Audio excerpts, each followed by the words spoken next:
de la Asamblea Nacional, el doctor Ramiro Narváez, con quien vamos a comenzar a conversar. En este momento le ruego a mis compañeros, Alberto, Javier, Lucía, Jaime, arranquen, yo voy al final. Javier Segarra, arranque usted. Gracias, buenos días. ¿Cómo le va, doctor? Bienvenido al panel acá a través de la plataforma de I99. ¿Nos escucha bien? Un gusto poder compartir este espacio con ustedes, a las órdenes. Bienvenido. Hoy es el informe del presidente de la República, el informe de la Nación. ¿Qué lectura tienen ustedes como asambleístas en este primer año del gobierno del presidente Guillermo Lasso?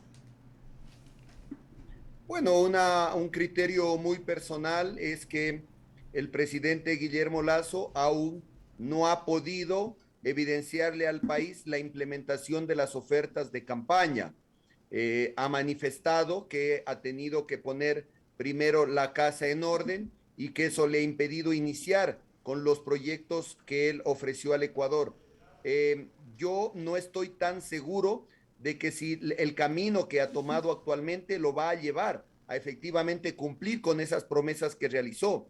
En las leyes que él ha enviado a la Asamblea se ha evidenciado algunos temas, como por ejemplo el beneficiar al sistema financiero, que eso hoy por hoy no es una prioridad en nuestro país, el exonerar de tributos a grandes empresas, el exonerar de tributos a personas que han sacado el dinero fuera del país sin saber si esos dineros son legales o ilegales. Esto nos hace pensar de que el camino no es el correcto. Yo solo quisiera a ustedes recordarles que había una promesa sobre la generación de empleo, no la vemos. Hubo una leve recuperación, pero fue una recuperación natural por el efecto de pospandemia, y hoy nuevamente hay un decrecimiento en la tasa de empleo efectiva.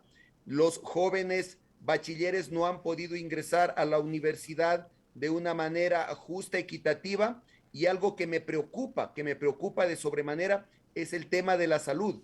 Les doy un ejemplo y estoy seguro que esto pasa en todos los hospitales del país. En la ciudad de Tulcán, en una visita que pude hacer al hospital, los familiares de los internos o de las personas que se estaban atendiendo estaban en la parte exterior con la receta en la mano, con la dificultad de poder comprar los medicamentos, porque se les da la receta para que los compren en farmacias particulares, incluso los insumos médicos para operaciones. Eso pone en evidencia esta deficiencia en un área tan delicada como es la salud. Es decir, en resumen, si bien es cierto, el presidente ha buscado estabilizar algunos indicadores económicos como la Reserva Monetaria Internacional, pero eso ha implicado grandes sacrificios en los sectores sociales, y eso seguramente le va a pasar una alta factura, ya que la gente necesita trabajar, alimentarse y necesita salud. Es decir, generación de empleo y la falta de medicina es un problema serio en este país. Sí, efectivamente son los más graves. Hay muchos temas más. Por Claro. ejemplo, la inversión ha sido escasa. Hoy día no tenemos un puente que haya sido inaugurado, una carretera que haya sido inaugurada, un hospital que haya sido inaugurado, una universidad, una escuela que haya sido inaugurada. Es decir, la obra pública, que en otros países es utilizada como un mecanismo de reactivación económica, porque la obra pública reactiva la economía, hoy en el Ecuador, en este primer año, ha estado ausente. No hay una sola obra de infraestructura inaugurada por este gobierno. Esperemos que recapacite, que dé un nuevo enfoque a su estilo de dirección del país. Y algo más grave, que compete a la comisión que me honro en presidir, el tema de seguridad. Miren, una de las esperanzas que teníamos en pospandemia era la reactivación del turismo. Y resulta que hace 2 días, en una hostería en Esmeraldas, mientras los turistas están reactivando la economía, saliendo de nuestros hogares a consumir, a dinamizar la economía, son intervenidos por delincuentes, y no solo que les asaltan, sino que atentaron con la vida de 3 personas en esta hostería. Eso es terrible lo que está pasando. Tenemos temor de salir a la calle, de realizar nuestras actividades deportivas, culturales, sociales, académicas. Nos da recelo salir a la calle. Muchos hemos sido víctimas de la delincuencia. Yo, hace pocos días, fui víctima de la visita de la delincuencia al conjunto en el que yo vivo y estuvieron a punto de entrar a mi departamento. Hoy ni en la casa nos sentimos seguros. Pero también están conscientes ustedes dentro de la Asamblea que hubo bloqueo en algunos proyectos de ley enviados por el Ejecutivo.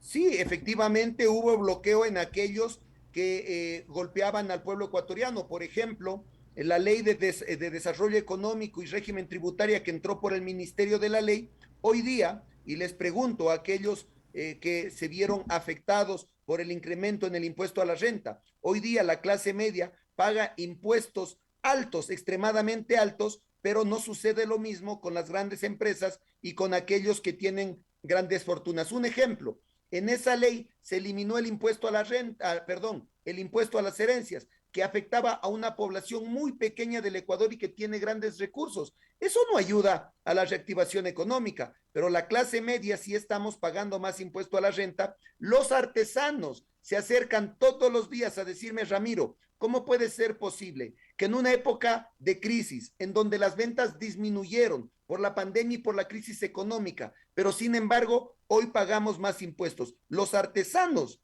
que es una clase baja, que es la clase que genera empleo, que ayuda a dinamizar la economía, hoy paga más impuestos. Esa ley fue bloqueada por la Asamblea, lastimosamente entró por el Ministerio de la Ley porque hubo bloques que no apoyaron el archivo y entró directamente. Ahora, hay leyes que se apoyan. El presidente de la República envió una ley referente a temas de seguridad, ha sido acogida y este día sábado ya vamos a revisar el articulado para presentarla al primer debate. Los temas de seguridad han sido tratadas con todas las instituciones del Ejecutivo y muchas veces nos ha tocado a nosotros insistirles que por favor vengan a darnos su criterio, a aportar a las leyes, es decir, en lo que beneficia al país. Esta asamblea tiene la apertura total y en especial esta comisión que se ha reunido de manera permanente con todas las instituciones del Ejecutivo. Doctor, gracias. De mi parte, Alberto Quintana continúa con la entrevista. Siempre es un gusto enorme conversar con usted, asambleísta. Recordarle a nuestra audiencia que Ramiro Narváez preside la Comisión de Soberanía, Integración y Seguridad Integral de nuestro Parlamento. Lo estaba escuchando con atención y justamente nosotros más temprano informábamos lo preocupante que es lo que ocurre en Esmeraldas. No es el único lugar donde hay violencia y donde hay actos incluso extorsivos, ¿no?, contra nuestros comerciantes, que deben de pagar no solamente los impuestos oficiales y formales, sino también ahora ya el peaje, como le llaman algunos, ¿no?, el pontazgo, la vacuna, como le llaman otros, ¿no? Preocupa este tema y básicamente sí valdría la pena, porque siempre nos enfocamos en lo que haga, por un lado, nuestra asamblea y lo que proponga el Ejecutivo. Pero a veces como que dejamos de lado, Ramiro, el hecho de establecer también la responsabilidad que tienen otros organismos del Estado que tienen que ver con la seguridad. Hablamos de los administradores de justicia. En todo este trabajo que ha desarrollado la comisión, ¿han logrado eco de parte de estos otros organismos del Estado? A mí sí me preocupa y con usted lo hemos hablado bastante a fondo el tema.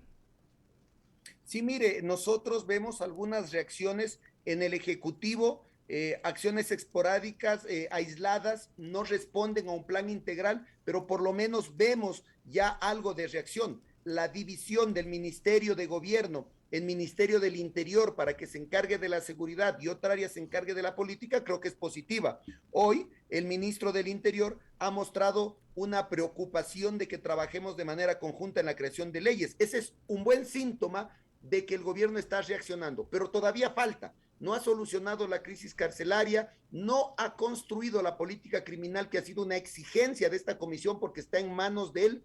Todavía no está claro el Plan Nacional de Seguridad que va a regir en los próximos 3 años de su gobierno, pero algo de reacción se ha sentido en las últimas semanas. En el eje de justicia sí hay una gran preocupación. No podemos nosotros interferir en otras funciones del Estado, pero sí hemos fiscalizado para que se genere esa reacción y no hay. Hoy día, algo tan grave o incluso más grave que el delito es la impunidad. Cuando una persona es asaltada, cuando una persona es víctima de la delincuencia y realiza una denuncia y el delincuente es detenido y después de pocas horas o pocos días lo ve parado en la misma esquina que lo asaltó, y si nuevamente es víctima de ese delito, ya no lo va a denunciar. Y Claro. por lo tanto, se genera impunidad. Cuando la Asambleísta. ciudadanía ve que la justicia no responde, se priva de esa obligación y de ese derecho de denunciar. Y también esa impunidad motiva a que otros delincuentes incursionen en esas actividades porque saben que la justicia es frágil, que la justicia es débil o algo tan delicado que voy a decir este momento, o que la justicia se compra al mejor postor y que libera a los delincuentes. El eje de justicia tiene que ser reestructurado en su totalidad. No puede generarse una percepción o una realidad de desconfiar en estas instituciones. Hemos hecho varios planteamientos nosotros, lastimosamente el eje de justicia no reacciona. Ahora, en leyes como el uso legítimo de la fuerza, hemos aprovechado este articulado para exigir a la justicia algunas cosas, como por ejemplo que haya fiscales especialistas en este tema. Es decir, aprovechamos una ley para incorporar elementos que ayuden a reforzar al eje de justicia. Hemos en esta ley incorporado elementos que obliguen a que todo el eje de justicia se capacite en este tema. Y ese es el único mecanismo que tenemos, aprovechar las leyes que estamos procesando para incorporar artículos que obliguen al fortalecimiento del eje de justicia. Correcto. Pero así no vamos a avanzar. Sí, necesitamos una reestructuración absoluta del eje de justicia. hay que dar pasos, hay que dar. Por eso es que yo insisto siempre, ¿no? Cuando hablamos de la figura del Estado, porque si el Ministerio Público y las Cortes de Justicia no realizan su trabajo de manera transparente, imagínense de qué vale cualquier tipo de esfuerzo. 8:51, Jaime Velázquez, con otras inquietudes estamos conversando con el presidente de la Comisión de Seguridad. El doctor Ramiro Narváez, la verdad es que es un placer tenerlo por acá. Doctor, la verdad es que escuchándolo, lo que me sorprende, usted es presidente de esta comisión y lo que se está tramitando o sigue en el olvido es justamente la ley para el uso progresivo de la fuerza. ¿Qué hacer justamente para que esto salga mucho más rápido? Porque se necesita que la fuerza pública tenga por lo menos una ley a favor de ellos, no en contra de ellos. Sí, mire, qué importante su pregunta. Nosotros como comisión abocamos conocimiento o la Asamblea nos entregó la responsabilidad de tramitar el uso legítimo de la fuerza en el mes de noviembre, diciembre, enero y febrero. En 3 meses estuvo listo el primer informe, el 24 de febrero estuvo listo el primer informe para el debate en el Pleno de la Asamblea. No olvidemos que ahí se generó una disputa entre los diferentes bloques y esa sesión fue suspendida y demoró el tratamiento de esta ley 2 meses, pero en la primera etapa, en un tiempo récord y haciéndolo de manera responsable, logramos presentar el primer informe. Luego, cuando ya se revisó el primer informe, teníamos nosotros la facultad de procesar esta ley para el segundo informe en 90 días. Sin embargo, esta comisión, en un acto de responsabilidad con el país, con las instituciones vinculadas a la seguridad, no utilizamos los 90 días y nos comprometimos a hacerlo en 30 días y cumplimos nuestra palabra. El día sábado, este sábado pasado, nosotros en la comisión ya aprobamos el informe respectivo de uso legítimo de la fuerza y ya lo entregamos a la Asamblea. Es decir, de aquí en adelante, lo que tenemos que esperar es que la presidenta de la Asamblea nos ponga una fecha y nos ponga la hora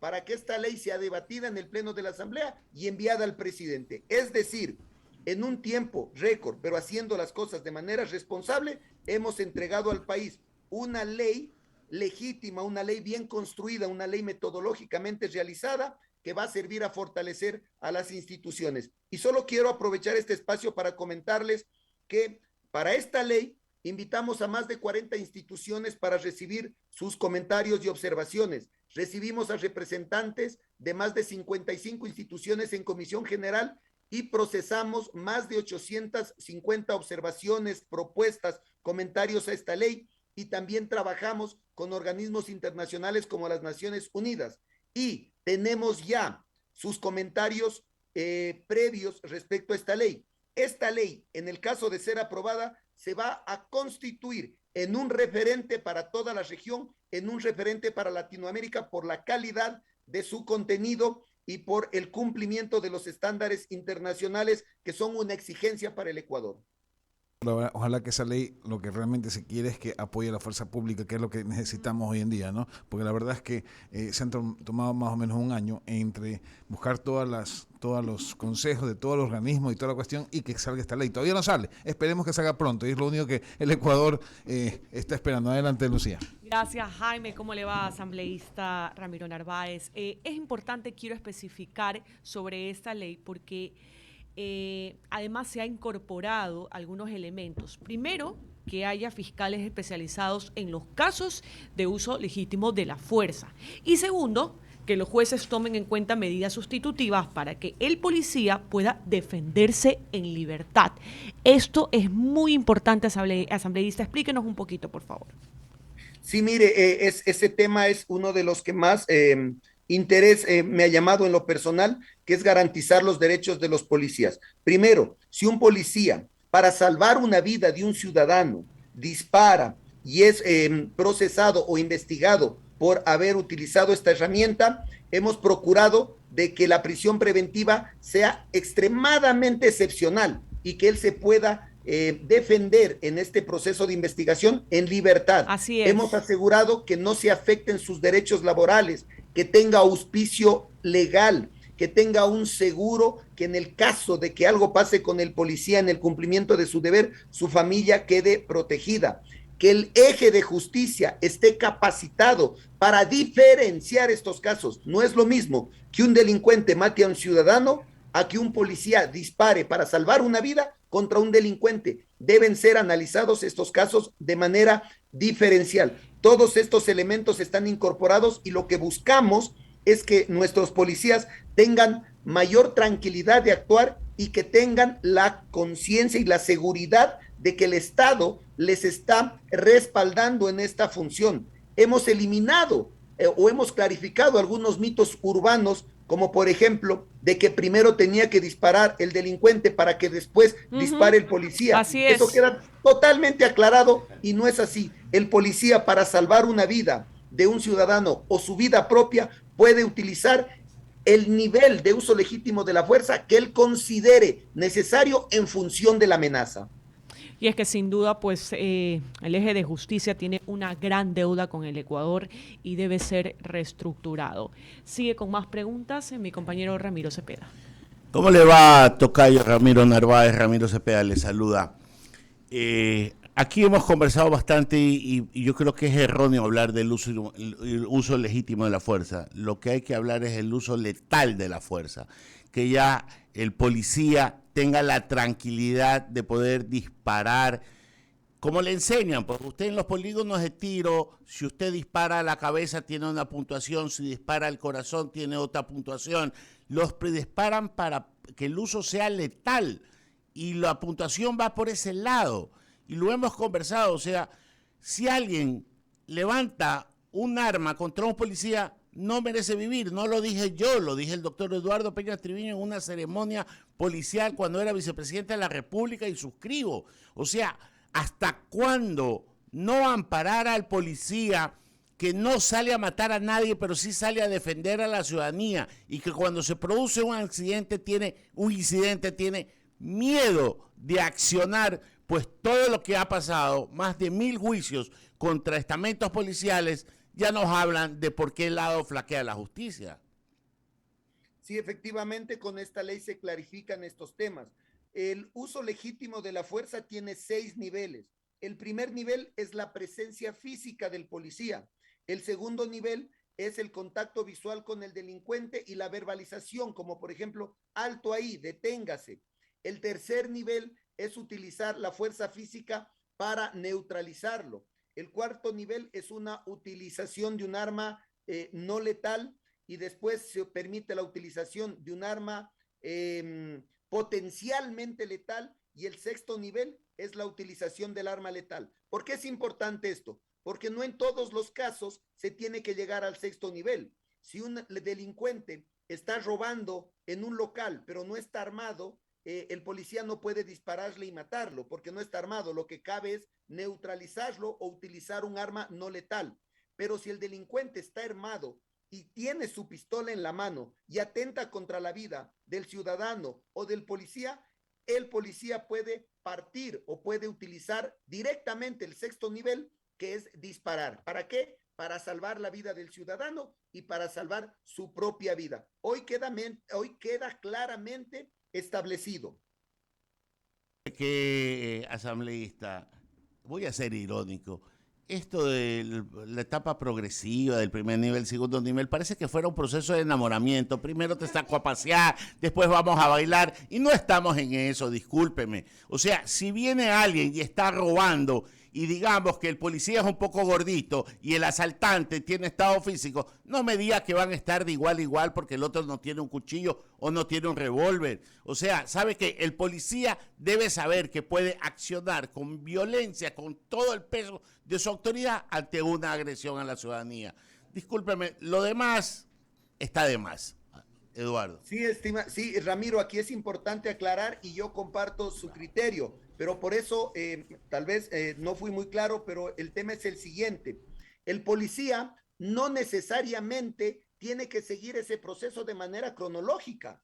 Si es que un delincuente está a punto de con un cuchillo cortarle la garganta a una víctima, como sucedió en Ibarra, el policía no puede llegar a presentarse, decir, buenos días, soy policía, baje el cuchillo. No, cuando el riesgo es inminente, cuando la vida del ciudadano o del propio policía está en peligro, el policía no tiene que seguir esa secuencia. Él arranca desde el nivel que sea necesario, porque tiene que salvar una vida. Esa era una de las confusiones que existían en el pasado y que con esta ley se explica. Muchos pensaban que si el delincuente estaba armado, el policía tenía que cronológicamente y secuencialmente seguir todas esas etapas. No es así. El policía inicia desde donde él considere que debe actuar. Y otro tema que también hay que aclarar y que también con esta ley queda desmitificado, el tema de la proporcionalidad.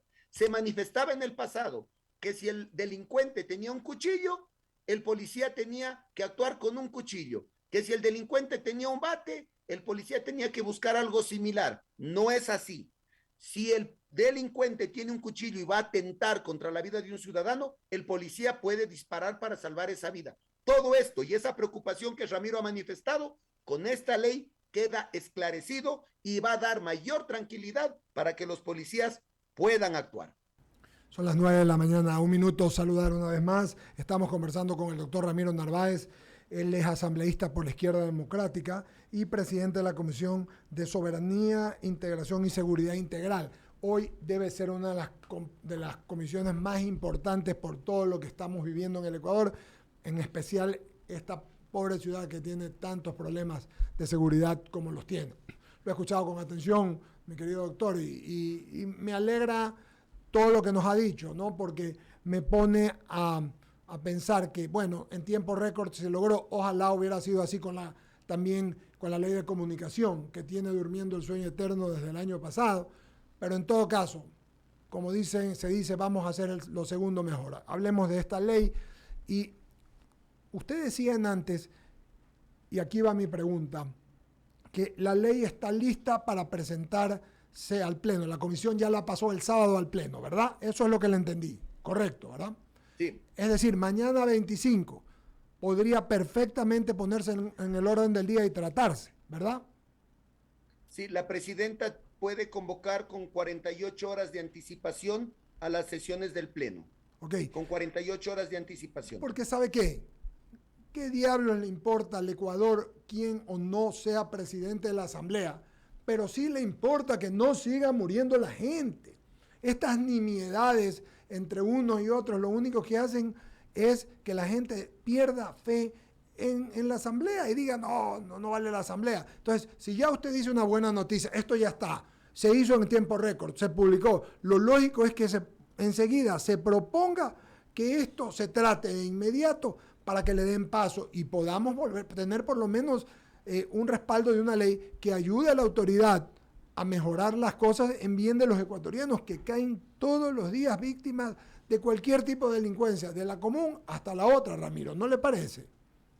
Sí, yo comparto, mire, yo mismo cuestiono los problemas que se generan al interior de la comisión como ciudadano ecuatoriano. las disputas de espacios de poder que se generan ahí son impresionantes y eso frena el trabajo de las comisiones y de aquellos asambleístas, hombres y mujeres que quieren aportar a las leyes. Mire, yo les comentaba a ustedes que la ley estuvo lista para el primer debate el 24 de febrero. Esa sesión fue interrumpida y tuvimos que esperar aproximadamente 6 semanas. Qué 6 barbaridad. semanas Qué horror. para volverla a tratar. Qué horror. Eso frena. Sin embargo, logramos compensar ese tiempo, no utilizando los 90 días para el segundo debate, sino utilizando 30 días. Hay leyes importantes que se están tratando en esta comisión.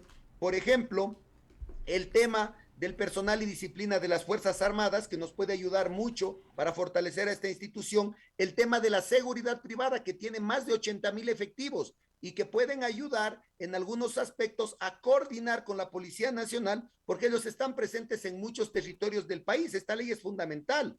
Está también otras leyes como la de gestión de riesgos, ciberseguridad, la misma ley que envió el presidente, que también le hemos tratado, que implica algunas reformas al Código Orgánico Integral Penal, pero es verdad, en la Asamblea, lastimosamente, este trabajo técnico, metodológico que se realiza, se ve opacado por estos conflictos y por estas disputas que a todos nos incomodan y nos disgustan. La comisión ha tratado de estar aislada de estos temas. Lo hemos logrado parcialmente, pero sin embargo, no deja de ser incómodo estar a la expectativa que si algún momento la presidenta va a convocar o no va a convocar al Pleno para tratar esta importante ley. Yo aspiro a que no haya demoras. Yo aspiro en que en tiempo inmediato la presidenta convoque para la revisión de esta ley y que rápidamente le enviemos al presidente de la República para su revisión final. Deben ceder los ánimos, perdónenme, apetentes de algunos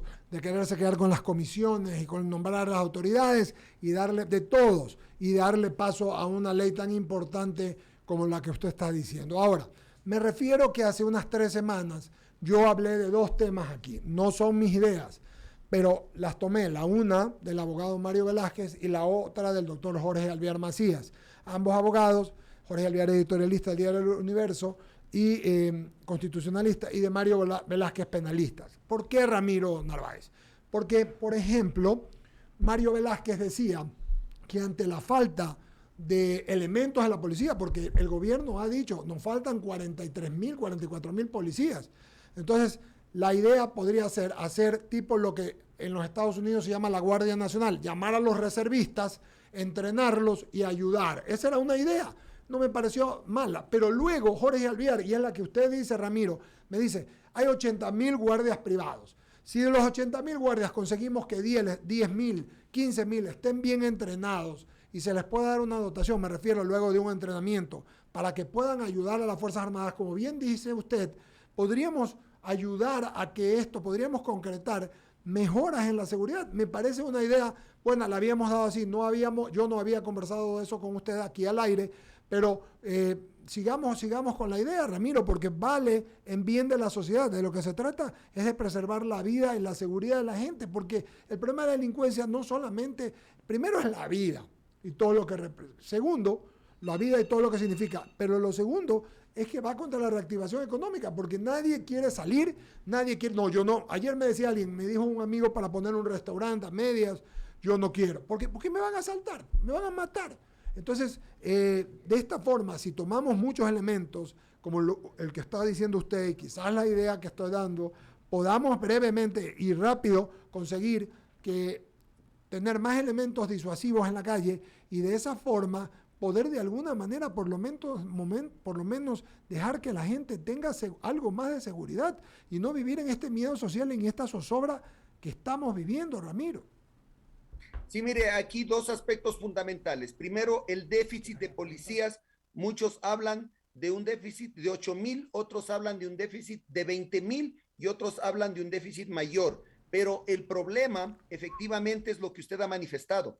El incorporar a las fuerzas policiales personal capacitado, bien seleccionado, adecuadamente seleccionado, lleva mucho tiempo, no es de corto plazo. Este es un problema que se ha arrastrado muchos años y que se ha acumulado y por lo tanto hay que empezar a trabajar en cubrir ese déficit, pero no se puede conseguir resultados en el corto plazo. Lo segundo, La responsabilidad de la seguridad ciudadana es absoluta del Estado. Esta responsabilidad no puede ser transferida al sector privado, como los guardias de seguridad, pero sí se puede realizar acciones de coordinación con este sector. Son más de 80,000 efectivos activos y, si no me equivoco, hay más de 120,000 calificados. 40,000 no están trabajando por el momento, pero se pueden articular acciones con ellos en prevención, en temas de tecnología, en cámaras, para prevenir el delito, para rápidamente atender emergencias. Es decir, hay mucho que hacer. Y por eso le hemos dado prioridad también a esta ley de seguridad privada, para tener guardias de seguridad capacitados, entrenados, no maltratados en temas laborales, y que puedan ser un aporte a la seguridad, sin transferirle la responsabilidad que es del Estado, pero sí realizar acciones de coordinación que permitan ser más efectivos en el combate a la delincuencia. Sin duda alguna, ese ha sido el criterio que manejamos en la comisión. Mire, que es interesante, porque lo que usted dice me lo comentaron también. Aquí están mis compañeros con quien todos los días compartimos ideas, panel, propuestas. Y efectivamente, cuando conversamos de este asunto de los guardias privados, nos saltó mucha gente a decir, pero están mal entrenados, no tienen armas, bueno, no les permiten. Pero aparte de eso, hay algunas compañías que ni siquiera les pagan lo que tienen que pagarle. Y yo les decía que el ejemplo es muy claro.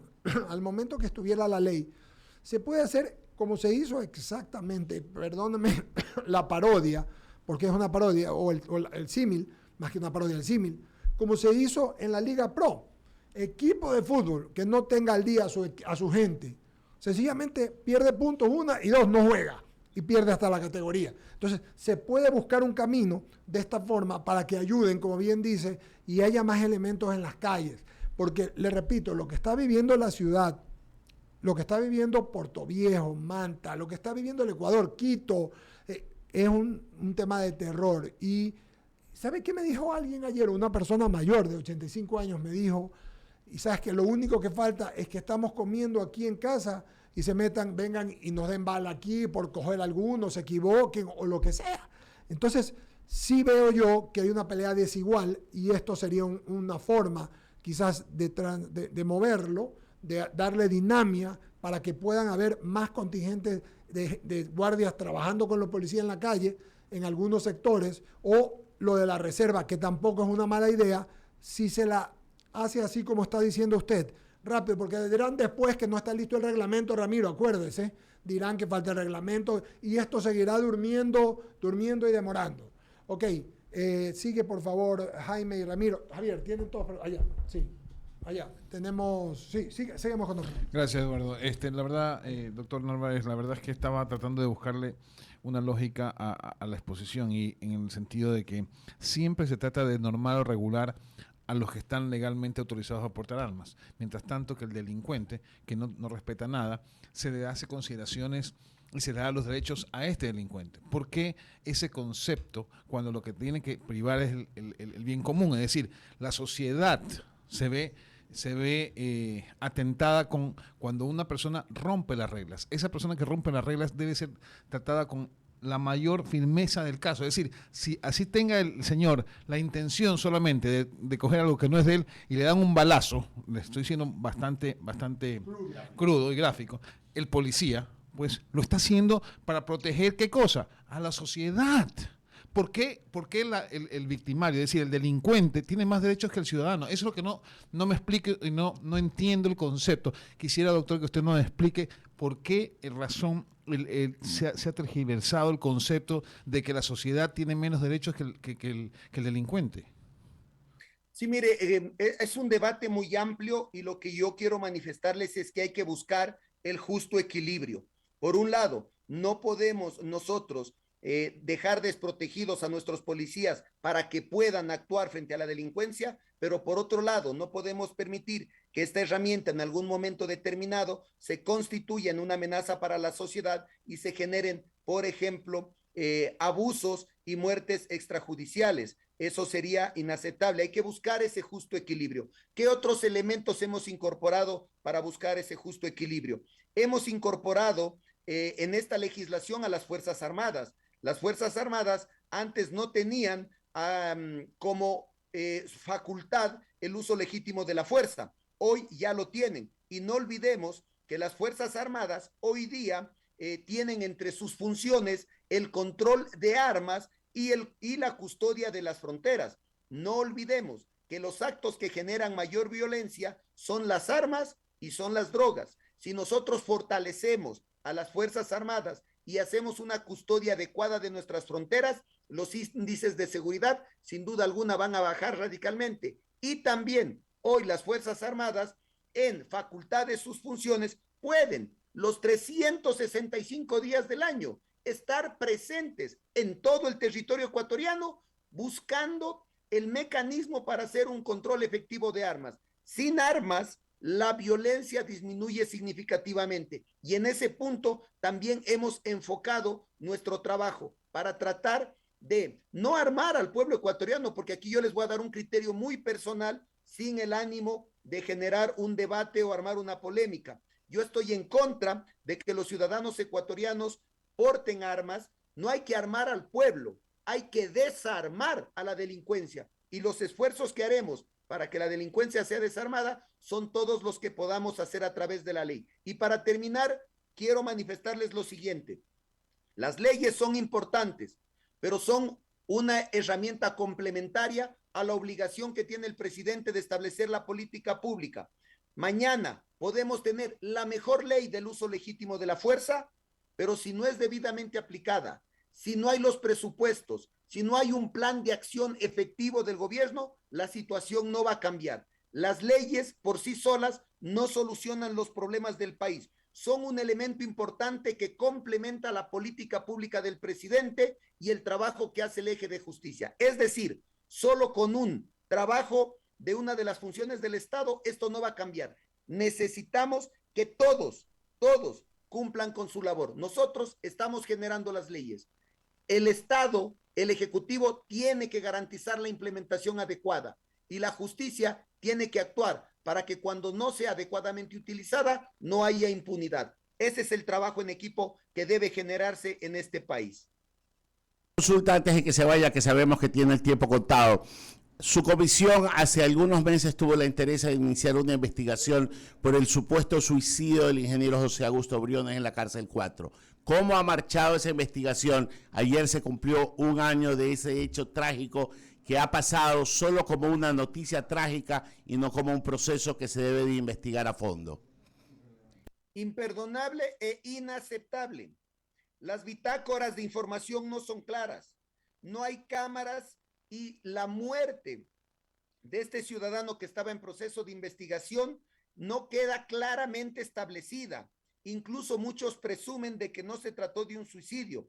Y no olvidemos que esta investigación que realizó la comisión por esa muerte en específico fue la que generó que nosotros hagamos un informe amplio sobre la crisis carcelaria, en donde presentamos más de 127 recomendaciones al Estado ecuatoriano y apenas han sido acogida el 10%, justamente para impedir no únicamente que haya muertes como la que usted ha mencionado, sino impedir esas masacres que continúan en las cárceles. 127 recomendaciones y apenas el 10% han sido acogidas. Y algo que quiero manifestarles, de esas 127, el 95% no necesitan ninguna reforma legal, solo la voluntad, el liderazgo y la predisposición del presidente de la República. Seguiremos nosotros dándole nuestros aportes al Ejecutivo, seguiremos construyendo las leyes, pero necesitamos que el presidente actúe con mayor liderazgo, porque caso contrario, las cosas no van a cambiar en este país. Yo quiero agradecerles por nosotros a usted, gracias por el tiempo que siempre nos ha dado la apertura para explicar lo que pasa en la Asamblea, y ustedes son una especie de fiscalizadores de nuestro trabajo, porque si no nos exigen respuestas de lo que estamos haciendo, no vamos a poder garantizar que los funcionarios públicos cumplan con sus obligaciones. Muchas gracias, doctor Ramiro Narváez. Qué gusto de saludarlo, asambleísta de la Izquierda Democrática y presidente de la Comisión de Soberanía, Integración y Seguridad Integral. Buena suerte, seguiremos conversando, Dios mediante. Un abrazo.